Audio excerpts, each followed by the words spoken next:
Bonjour à tous, bienvenue à nouveau sur The Whisky Pour. J'espère que vous passez une excellente journée aujourd'hui. Je m'appelle Dani et aujourd'hui, je veux parler de cette chose. Quand vous achetez un whisky provenant d'une bonne distillerie qui vous a peut-être été recommandée à un bon prix, et vous rentrez chez vous, vous l'ouvrez, vous le goûtez, et vous êtes tout simplement déçu. Parce que je sais que nous sommes toutes passées par là. J'ai mis au point une méthode qui, selon moi, fonctionne vraiment bien pour éviter que cette déception ne se produise. Je pense que le problème, c'est que beaucoup de déceptions avec le whisky viennent d'attentes mal alignées ou d'achats pour de mauvaises raisons. Mon objectif avec cette vidéo n'est pas de vous aider à acheter le meilleur whisky, mais de vous aider à acheter le meilleur whisky pour vous. À ce moment-là, celui qui vous conviendra le mieux. Je pense que ce cadre fonctionne vraiment bien pour les personnes qui commencent tout juste leur aventure avec le whisky. Mais il convient aussi très bien à ceux qui boivent déjà beaucoup de whisky, en ont goûté de nombreux et en achètent souvent.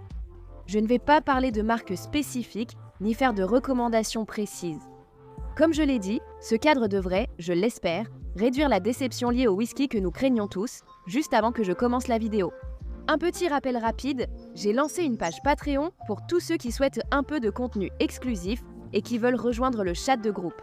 Il y a de bonnes choses qui s'y passent et pas mal d'entre vous se sont déjà abonnés, ce qui me touche vraiment. Mais si vous voulez jeter un œil, je laisserai de toute façon un lien dans la description. Sans plus attendre, servons-nous un verre et passons à la vidéo. Mon premier conseil, c'est de commencer par une direction de saveur, pas forcément par une marque ou une région. Lorsque vous découvrez des informations sur la façon dont un whisky est fabriqué, cela peut vous indiquer que le whisky est bien fait. Cependant, si vous êtes quelqu'un qui n'aime que les whiskys doux et miellés, un drame fumé, superbement réalisé et de très haute qualité, ne sera clairement pas pour vous. Et je veux être très clair en disant que je ne dis pas que vous ne devriez pas vous diversifier, parce que vous devriez vous diversifier. Et il y a quelque chose de magnifique dans le fait d'avoir tous les styles différents de whisky. Cependant, si vous voulez vous assurer de ne pas être déçu, cela paraît simple, mais c'est vrai. Assurez-vous de choisir un profil de saveur que vous aimez. Ne choisissez pas un whisky du Speyside simplement parce que tout le monde en boit, pensant qu'il est donc bon. Si vous savez qu'il y a un style que vous aimez, essayez de rester dans cette lignée, vous savez, demandez-vous. Est-ce que je préfère les styles plus doux ou plus secs? Est-ce que j'aime la fumée ou est-ce que je la tolère tout au plus? Est-ce que j'aime les whiskies légers et frais ou est-ce que je préfère quelque chose d'un peu plus riche et plus corsé? Et encore une fois, ne choisissez pas exactement la même chose avec juste une petite différence, optez pour quelque chose qui reste dans vos critères. Et ensuite, vous pouvez ajouter la touche personnelle que vous souhaitez. Si ça a du sens, oui, parce que si vous achetez un whisky qui est objectivement excellent, mais qui n'est pas votre style, évidemment vous n'allez pas l'aimer. Astuce numéro 2, réduisez le risque avant de l'acheter. C'est l'une des habitudes les plus importantes que les amateurs de whisky expérimentés ont, ainsi que les débutants. Je ne dis pas qu'ils ne le font jamais, mais certains sautent parfois cette étape avant d'acheter une bouteille. Réduisez le risque quand possible. Donc, que ce soit, vous savez, goûter un verre dans un bar, acheter une mini-bouteille, partager une bouteille avec un ami, ou même le déguster chez quelqu'un d'autre. Vous savez, peut-être que vous avez une amie amatrice de whisky qui possède cette bouteille qui vous fait envie. Ce petit verre unique, même s'il vous coûte plus cher au millilitre, pourrait vous éviter la déception d'une bouteille entière. D'accord, acheter à l'aveugle est souvent inutile et parfois il faut prendre ce risque. Mais je dis seulement, réfléchissez-y, car ce n'est généralement pas nécessaire et cette habitude seule peut déjà réduire la déception. Astuce numéro 3. Attribuez un rôle à un whisky avant de l'acheter, car vous pouvez acheter une bouteille que vous aimez vraiment. Mais parfois, vous n'êtes pas d'humeur pour ce type précis de whisky, et alors vous pouvez simplement être déçu.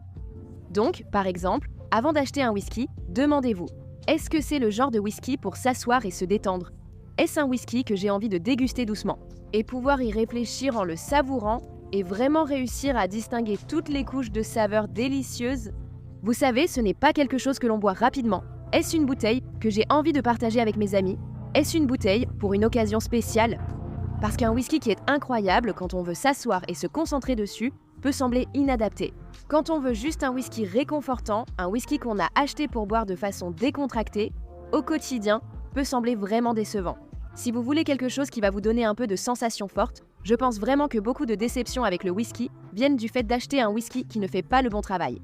Quatrième conseil, j'ai regroupé quelques éléments et je vais appeler ça. Ne confondez pas intensité et qualité.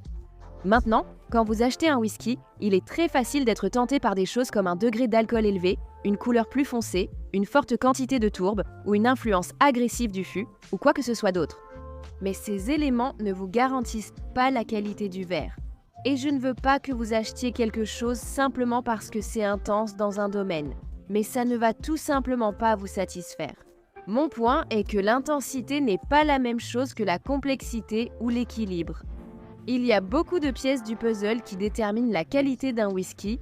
D'ailleurs, je devrais probablement porter un toast. Certains whiskys crient très fort, mais ne disent pas grand-chose.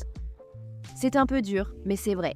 Parfois, un whisky avec un faible degré d'alcool, qui n'a rien qui, vous savez, vous saute au visage, sera exactement ce que vous recherchez.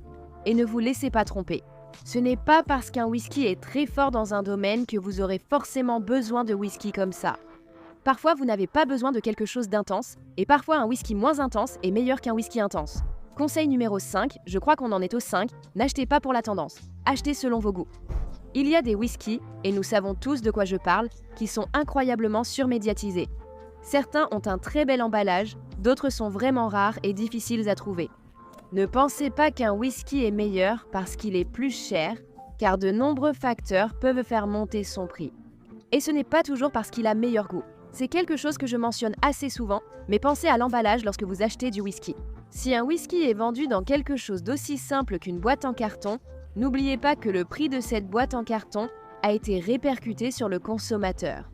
Cette boîte en carton coûte de l'argent. Donc l'argent que vous dépensez pour ce whisky est réparti, une partie pour le liquide et une partie pour la boîte en carton. Et le prix n'est certainement pas tout dans le whisky. Ne vous méprenez pas, mais ce que je veux dire, c'est ne vous laissez pas tromper par l'emballage, la rareté ou le positionnement. Parce que parfois, vous pensez que ces whiskies vont être plus spéciaux qu'ils ne le sont réellement. Essayez d'acheter le whisky pour ce qu'il y a dans la bouteille, plutôt que pour ce qui contient la bouteille. Et s'il vous plaît, je voudrais faire une petite mise en garde, parce qu'il y a une place pour le whisky dans une bouteille spéciale. Bien sûr, si vous célébrez quelque chose, ou si vous voulez quelque chose d'un peu plus extravagant pour une occasion spéciale. Ne vous méprenez pas, je suis tout à fait pour ça. Sachez simplement pourquoi vous le faites et soyez conscient, c'est ce que je dirais. Conseil numéro 6, les avis. Maintenant, je vais faire un peu attention à ce que je dis ici, et en fait, je veux vous montrer ma façon préférée de consulter les avis. Lisez les avis avant d'essayer un whisky, parce que cela peut vous aider à avoir une très bonne idée de ce qu'il faut acheter, de ce qui a bon goût et de ce qui va correspondre à votre style. Ne considérez pas un avis comme une instruction, mais comme un guide pour choisir. Je vais d'ailleurs vous présenter l'application Dailyport, ma méthode préférée pour les critiques de whisky. C'est une collection de critiques fiables sur chaque bouteille de whisky, rassemblées d'Internet. Ce que vous pouvez faire, c'est scanner n'importe quelle bouteille ou la rechercher dans leur système. Et ça vous montrera globalement ce que les gens sur Internet pensent d'un whisky spécifique. Vous verrez une note globale, donc celui-ci a obtenu un 86. Et ensuite, vous pouvez voir quelques avis que des personnes ont écrits sur cette bouteille. C'est une façon vraiment utile de savoir si cela pourrait correspondre à vos goûts ou non. Personnellement, j'aime toujours utiliser mon application Dailyport quand je fais du shopping pour du whisky. Vous savez, je l'utilise pour scanner mes bouteilles ou simplement les rechercher dans la base de données. Mais oui, c'est vraiment utile. Donc, allez jeter un œil. Si cela vous intéresse, je mettrai un lien en description. Conseil numéro 7. N'utilisez pas le prix comme garantie. S'il vous plaît, ne faites pas ça. Le problème avec le whisky cher, c'est qu'il y a tellement de choses qui peuvent faire qu'un whisky coûte plus cher qu'un autre. Par exemple, les différents fûts ont des prix différents selon leur rareté, selon la difficulté à les trouver. L'âge influence un whisky, tout comme l'échelle de production. Vient-il d'une petite distillerie ou d'une production de masse? Il y a tellement de choses qui peuvent influencer le prix, alors ne vous fiez pas au prix pour savoir si cela va être bon ou non. Il est probable qu'il existe une différence entre un produit très bon marché et un autre très cher. Le produit le plus cher a probablement meilleur goût, mais le prix reste un indicateur, non une garantie. D'accord, si vous adorez une 40 livres sterling ou 40 $, c'est mieux d'acheter celle-là qu'un whisky à 120 livres sterling ou 120 $. Ce n'est pas fait pour vous, la bouteille à 40 livres sterling pourrait simplement mieux vous convenir. J'espère vraiment que cela vous a donné quelques conseils sur ce à quoi réfléchir avant d'acheter un whisky, pour être sûr de ne pas être déçu. Dites-moi si vous faites déjà cela ou si vous pourriez l'intégrer à vos achats. Votre routine whisky, est-ce vraiment une routine? Je ne suis pas sûre. Si ce n'est pas déjà fait, assurez-vous de vous abonner à The Whisky Pour sur cette chaîne. Je publie des vidéos chaque semaine et j'ai aussi maintenant des formats courts que vous avez peut-être remarqués. Suivez-moi sur Instagram via le lien en description. Partagez vos avis en commentaire. Rendez-vous la semaine prochaine.